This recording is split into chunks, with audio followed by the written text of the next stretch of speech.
Ah 6 juillet bi ñëw na ba pare kooku dañ ko ci ñaanal ndam rek te ndam rek lay am parce que fa mu askanoo rawaan ba mu jógee ak fa mu askanoo moo tax papam liggéey na fi liggéey bu am solo moom mu jël maanaam bâton de pèlerin bi loolu la ñuy wax lenge bi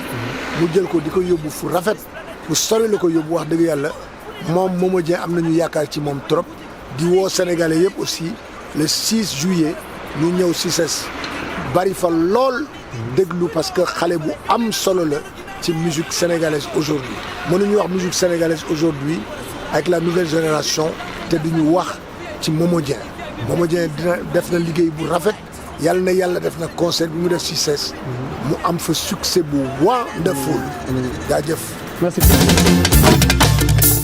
daw naa ca ba muy moom wuti ci sama ticket